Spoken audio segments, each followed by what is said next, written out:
Jú, þið voru nálægt þessu í dag en þetta gekk ekki eftir. Nei, það gerði það ekki.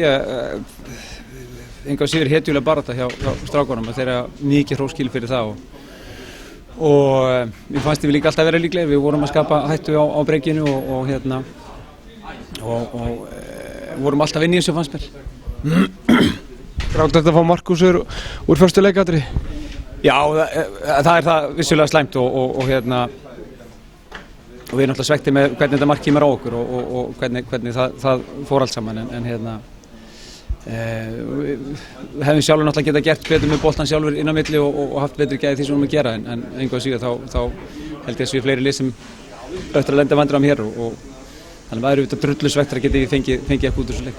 Kemur Guðjón orra að þið fari bara með 0 stig það? Guðjón gerir vel í fullt af öðrum atvikum þannig að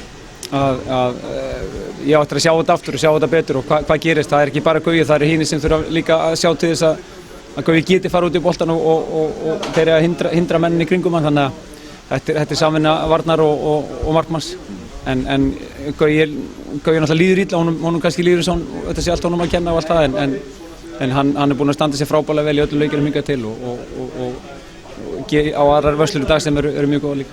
Það er ekkert að setja pressa á hann og setja Guðjón á bekkinn? Það er mikil samkeppni bara markvarðarstöðuna. Ég held að séu með besta markvarðarpar deildarinnar. Ég er ekki nokkrum vafa um það. Þannig að þetta er allt lifandi í þessari stöðu eins og öðrum hjá okkur.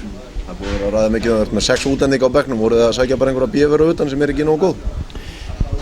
Já, mér finnst athyglisvert að við séum með 9 Íslendinga inn á. Mér finnst það eiginlega meira afrek og þar af kannski 6 eða 7 Eyjamenn sem hafa verið í byrjunarlínu okkur svona jafnt og þétt í leikjunum hingað til. Við náttúrulega erum í þannig aðstöðu, við þurfum að sækja leikmenn erlendis til þess að eiga í okkar hópa þegar auðveldara fyrir okkur að ná við að þanga heldur en íslenska stráka. Og við erum heldur ekki að sækja leikmenn af sömu hyllu eins og til dæmis KR og FH sem eru líka með mikið útlendingum en við verðum bara að gera það besta úr því sem við höfum. Af hverju sækja ekki bara á sömu hyllu þeir? Af því að við höfum líklega ekki jafn mikið fjármagn eins og þessi lið. Ekki betra að fá færri og betra en mark og slagari? Já, við erum sko nýbúin að fá inn hérna nokkra stráka. 2 strákar sem við erum nýbúin að fá og þeir eru bara að komast inn í þetta jafnt og þétt og eiga auðvitað eftir að spila vel frá sér. Staðan er svört? Já, sko, við getum alveg verið ánægðir með frammistöðunni í síðustu 2 leikjum og við ætlum að byggja á því.